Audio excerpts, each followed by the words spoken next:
digo uma coisa, que é o lugar privilegiado para conhecer Amílcar Cabral são as universidades cabo-verdianas ou africanas ou outras. De modo, as universidades têm esse papel, têm esse lugar, porque não se pode pensar que Amílcar Cabral pertence aos partidos políticos. Eu acho que Amílcar Cabral pertence às universidades, onde se vai estudar, aprofundar o conhecimento dessa personalidade extraordinária, é certo? O seu percurso e o seu pensamento. Além do mais, ele era engenheiro agrônomo e sobre isso fez investigação. Não era só político, se podemos dizer, mas era também técnico e um especialista em pedologia, parece ser pedologia o nome, de qualidade do terreno. E ele era um especialista, tornou-se, foi um especialista nessa matéria. De modo que Amílcar Cabral tem muito que faz dele alguém, personalidade, que merece o interesse das universidades. Eu penso, e a nossa em particular. Não é por acaso que estamos aqui. Não é por acaso que estamos a realizar o simpósio aqui na Universidade de Cabo Verde. Isso já é um passo importante nessa direção do aprofundamento, do conhecimento da personalidade, mas do conhecimento de todo o seu percurso e do seu pensamento. Obrigado. Mantenha-se para tudo urgentes. E agradeço imenso essa apresentação sui generis, porque eu também não gosto de falar de mim. Mas eu venho da Guiné-Bissau, considero-me não flores da luta, mas a razão do combate. E reconheço-me completamente na história da Guiné-Bissau de Cabo Verde, a história revolucionária, da figura ligada a Amílcar Cabral. O meu pai foi combatente liberado da pátria. E uma das coisas que sempre pude valorizar enquanto processo de aprendizagem era, sobretudo, honrar o esforço dos combatentes. Portanto, eu tenho muito respeito e admiração pela sua geração e por todos os homens e mulheres que fizeram a luta da Guiné-Bissau e de Cabo Verde. O meu reconhecimento. Por outro lado, sinto-me privilegiado por ter sido o elemento mais novo da comissão organizadora e de poder compartilhar também várias aprendizagens e consolidar algumas experiências de gente que aprendi a admirar através dos estudos, o professor Correia Silva, mas também de gente que, através da vivência, foi possível compreender também toda essa dinâmica, não só do processo da independência, mas de reencontrar Cabral. Os meus estudos mais próximos de Cabral têm abordado exatamente a questão de como é que as comunidades guineenses e cabo-verdianas reencontram Cabral e o reinterpretam. No trabalho sistemático com o Redi Silva, a Redi Lima, aliás, tenho estudado grupos sociais marginalizados nas comunidades guineenses e cabo-verdianas, jovens, dinâmicas ligadas ao movimento hip-hop, música rap, arte urbana. E isso tem me permitido voltar a Cabral, não numa perspectiva ideológica, mas através da proximidade científica. E aqui há algumas considerações que é importante fazer. E isso também tem a ver também com a minha socialização. Desde os meus 14 anos estou implicado em processos de movimentos sociais, dirijo uma organização não governamental há mais de 16 anos com questões muito voltadas sobre a conservação do meio ambiente, a gestão de áreas protegidas, questões da soberania alimentar. E esse processo, através dos movimentos sociais, levou-me a encontrar o pensamento da Amílcar Cabral nas comunidades juvenis de Guiné-Bissau e Cabo Verde. As questões ambientais levaram-me aos aspectos agrários da Amílcar Cabral, através das comunidades rurais. E depois, o meu trabalho ligado, por exemplo, à assistência aos governos, à elaboração de políticas públicas com a sociedade civil nos PALOP e no Brasil, permitiu encontrar outra dimensão da relação desses territórios, desses povos, com a ideia do Estado em Amílcar Cabral. Portanto, aqui as contribuições que eu trago, e felizmente as apresentações do comandante e do professor ajudam-nos a situar tanto a parte da ação política militar para a independência como o legado histórico, aquilo que foi a participação da Amílcar Cabral nesse processo, participação de liderança, mas aquilo que eu vou trazer é a atualização dessa relação da memória histórica e de uma ação pública voltada para esses coletivos sociais, como é que dialogam com a ideia da emancipação. E aqui, para mim, há três conceitos importantes, que estão, por exemplo, para chegarmos aqui é preciso também fazer ruptura. É verdade que as universidades são espaços por excelência para compreender aquilo que foi o pensamento e a ação da Amílcar Cabral. Mas nós não podemos fazer isso sem descolonizar as universidades. E aqui nós temos elementos muito importantes.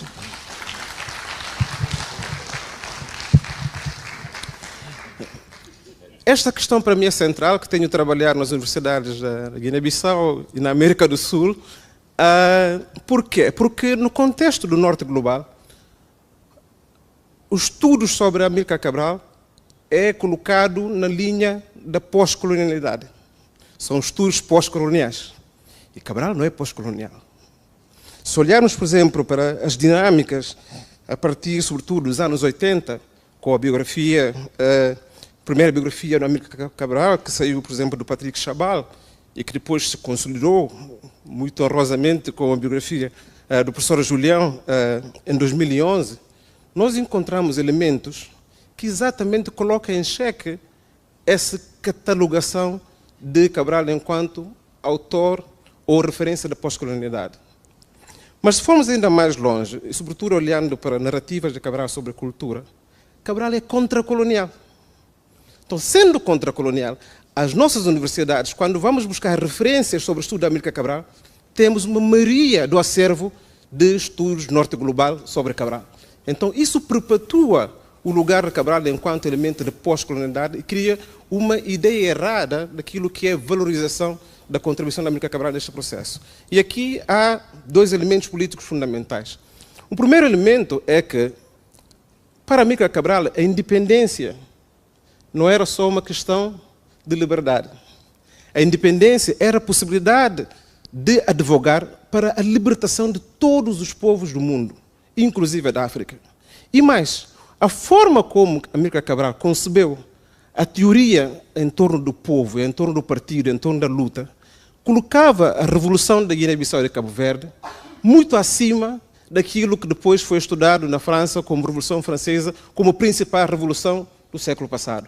Então, as lutas de libertação nacional na Guiné-Bissau e Cabo Verde defenderam a independência da Guiné-Bissau e Cabo Verde, defenderam a independência da África e defenderam a liberdade de todos os povos do mundo, inclusive permitindo às Nações Unidas adaptar a sua linguagem, a sua filosofia, para aquilo que era a autodeterminação dos povos.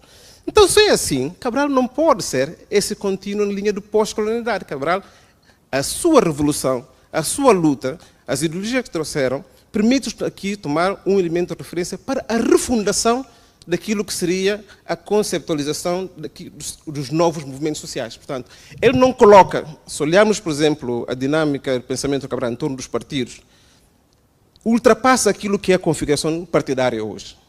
Cabral coloca o partido na dimensão do Estado, do povo, mas enquanto motor da transformação da sociedade. Hoje, na nossa sociedade, os partidos não são motores da transformação social.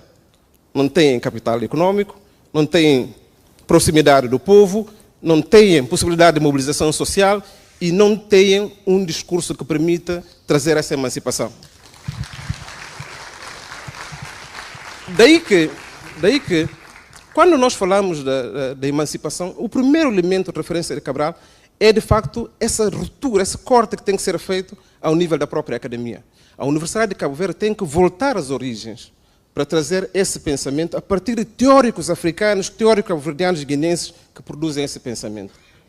Por outro lado,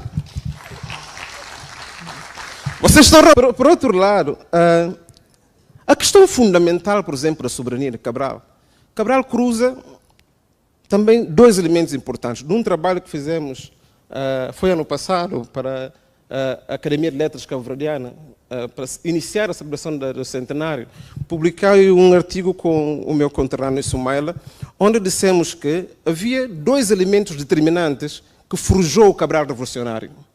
Em primeiro lugar, a fome e a seca em Cabo Verde. Os poemas de Cabral eram literalmente sobre a questão da denúncia da questão da fome em Cabo Verde, com os argumentos que o professor Correia Silva apresentou. Mas o elemento determinante para a mobilização para a luta foram os saberes balantas e as condições agroalimentares da Guiné-Bissau, que permitia exatamente demonstrar que fome não era uma questão da natureza, mas era, sobretudo, uma ideologia para manter as pessoas numa condição de sobrevivência e, ao mesmo tempo, colocar a sua mão de obra para a produção da economia colonialista. Então, esses dois pressupostos levaram a Cabral não só a criar uma espécie de uma estrutura mental e emocional que permitia mobilizar as pessoas, mas comprovou isso tanto em São Tomé como em Angola, de que essas condições não tinham a ver só com as possibilidades dos saberes tradicionais que existiam, mas eram criações de condições objetivas, tanto do ponto de vista da capacidade do trabalho, como também daquilo que a investigação e a ciência podia colocar ao serviço da sociedade, para que, num contexto de independência, as pessoas tinham autonomia de decidir sobre aquilo que comem e, ao mesmo tempo, sobre aquilo que produzem para ter tal autonomia econômica. E ligando isto com a atualidade, vimos que tanto Cabo Verde como Guiné-Bissau não conseguiram construir a soberania. Porque, do ponto de vista da capacidade, daquilo que era o elemento que alavanca a própria soberania, Cabral faz claramente uma alusão à agricultura. E se tomarmos aquilo que Cabral traz como agricultura, é a ideia da soberania alimentar, como forma de mantivermos a nossa cultura, como forma de decidirmos as nossas políticas públicas, como forma de termos capacidade de negociar as nossas ambições e os investimentos em relação à política pública. Quando a Guiné-Bissau e Cabo Verde têm como principais motor econômico ajuda pública ao desenvolvimento, exportação da matéria-prima, pesca e castanha de caju, turismo e, ao mesmo tempo, remessa dos imigrantes, perguntamos onde é que está a soberania. Então, essa soberania é condicionada a uma forma de vislumbrar o Estado a partir de uma relação de dependência. E quando a cooperação internacional dita as políticas públicas, nós não conseguimos encontrar bases para a emancipação social, política e econômica, porque não se compreendeu a filosofia de Cabral em relação à emancipação, que a base principal era a capacidade de colocarmos comida saudável na mesa para garantir o direito humano à alimentação e à autodeterminação dos povos. Portanto, a soberania se funda na ligação entre a produção alimentar, a produção econômica e a produção política. E essa produção é que nos dá a possibilidade de dizer que nós somos soberanos. A segunda dimensão da questão da emancipação em Cabral é na linha de governança. E retomo aqui a discussão sobre a questão do partido. Cabral coloca conceitos muito importantes, como, por exemplo, o povo. É o povo quem governa, é o povo quem transforma, é o povo que é o sujeito da sua ação transformadora da história. Mas também Cabral traz, por exemplo, a questão da ciência como um instrumento que deve ser econômico, permitindo com que o povo tenha melhor resultado daquilo que é a sua produção. Então, neste cruzar de elementos, o partido é o veículo que tem a capacidade de lubrificar todos esses passos e permitir com que haja não só um bom desempenho em termos de gestão da coisa pública. Aliás, agora os nossos regimes celebram os relatores da OIT que legitimam, da FM, que legitimam a sua governança e não a capacidade de satisfação de aquilo que são, por exemplo, as reivindicações das populações. Então, quando olhamos para isso, ou seja, a emancipação via dimensão da governança, daria a possibilidade de colocar o exercício da construção da dignidade humana no centro da ação pública, através da forma como a comunidade ou entidade histórica política que é o Estado favorece a relação entre as partes. E quando vemos que as instituições do Estado são cada vez menos próximas das comunidades, as instituições do Estado estão burocratizadas e têm um contínuo do modelo colonial ocidental que governou os nossos Estados, nós podemos dizer que nós não temos a governança na linha da soberania, porque automaticamente, inclusive, esses modelos de participação pública não favorecem aquilo que é captar das aspirações das comunidades locais. O Parlamento é uma instituição fechada, o Governo tem sua máquina repressiva, mas essas entidades não conectam, por exemplo, com a comunidade safende. Como é que olham para a questão da segurança no espaço público? Será que vamos combater a segurança com mais forças, polícias e militares repressivas ou com políticas públicas que favorecem uma mobilidade social ascendente? Vamos olhar para a Guiné-Bissau. Será que é decretando que não se pode celebrar o centenário de Amílcar Cabral, que celebra o homem que lutou pela independência, ou é na capacidade de encontrar as várias aspirações da sociedade civil, como é que trazem a Cabral enquanto elemento federador daquilo que é a nossa dignidade? Portanto, a governança pública dos nossos países hoje, dialogando com aquilo que é a visão de Cabral em relação à emancipação, torna essas estruturas obsoletas e faz-me acreditar que nós estamos a encontrar nas próximas fases, e aí também Cabral, por exemplo, nas narrativas dos rappers, é tomado como MC, o MC do futuro, ou seja, o visionário que demonstra os caminhos. Estão-nos a dar algumas pistas de que o que temos de ter em conta é como é que as instituições tradicionais dos nossos países, por exemplo, as rabirantes, por exemplo, as bideiras, construíam um novo espaço de ação pública e política que mobiliza a capacidade para o financiamento da ação social e, ao mesmo tempo, contributo para a participação cidadã, e que isso nos leva a pensar na reconfiguração do espaço público e no papel das instituições. A terceira e última parte, a questão, por exemplo, de emancipação, e vou ser muito rápido, há dois elementos também que nos dão bases para refletir sobre Cabral. A primeira ideia é a questão da cultura. Okay? E aqui a cultura não é tomada só enquanto manifestação. Quem somos nós? Quem somos nós? Em que medida é que a Guiné-Bissau superou as sociedades étnicas para construir a nação? Em que medida é que a sociedade cabo-verdiana superou a ideia de ser o próximo do branco europeu português? E em que medida é que isso nos traz a possibilidade de construir identidades sólidas? Se formos olhar para também as narrativas que o Cabral produziu em relação à questão da identidade, como é que a cultura nos traz a consciência de nós, enquanto seres com história, enquanto seres que são elementos da sua transformação social e econômica. E como é que essa consciência favorece uma ação pública, onde há uma mobilização social coletiva para a construção dessas identidades partilhadas, nós encontramos problemas.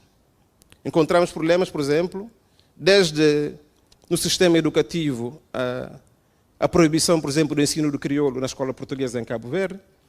Encontramos problemas, por exemplo, na Guiné-Bissau, onde o crioulo não é língua oficial.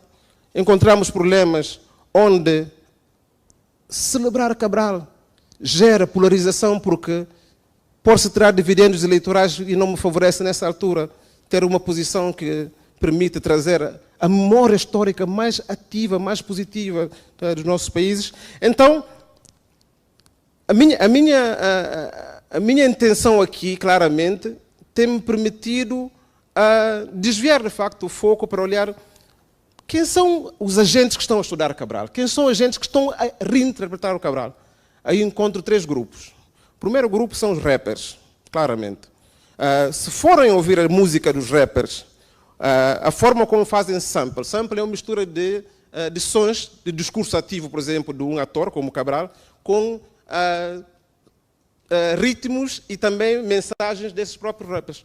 Como é que dialogam a questão da unidade nacional? Dizem, os que dirigiram o país proibiram-nos ou impediram-nos de compreender o Cabral porque os manuais escolares não têm Cabral presente. Quando vamos olhar as imagens icônicas, e Pomba Preto diz uma coisa muito clara, estátua de Diogo Gomes, cara para Palácio do Governo, estátua de Cabral, cara para cemitério. Quando vamos olhar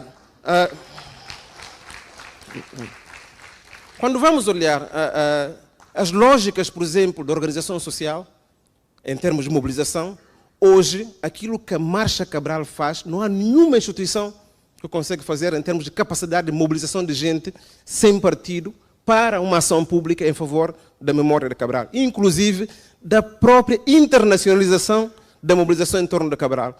Muitos que nasceram nas diásporas, filhos de guineenses e cabo-verdianos, estão a vir ao continente africano buscar o Cabral. Portanto, esse elemento de referência não seria possível se não fosse a música rap, se não fosse a Marcha Cabral. Terceiro elemento, hoje, Cabral não só é um apetite em termos de investigação, por exemplo, nos últimos 10 anos, ao contrário dos primeiros 20 anos após a independência, onde era a historiografia e a ação política, a biografia de Cabral que era mais estudado, hoje muito importantes, sobre a questão da soberania alimentar. Os estudos agrários estão a voltar em força no pensamento de Cabral, e sobre a ideia da democracia e governança pública.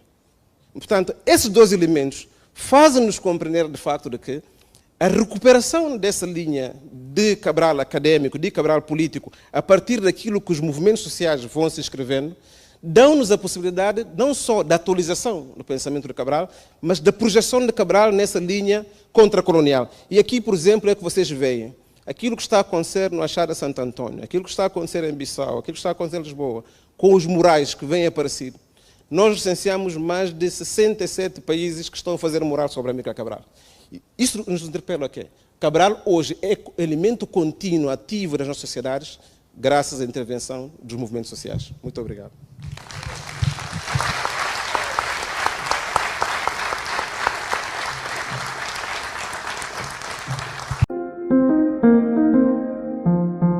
Credibilidade, profissionalismo, responsabilidade e direitos humanos. Digital Mídia Global TV, televisão de todos.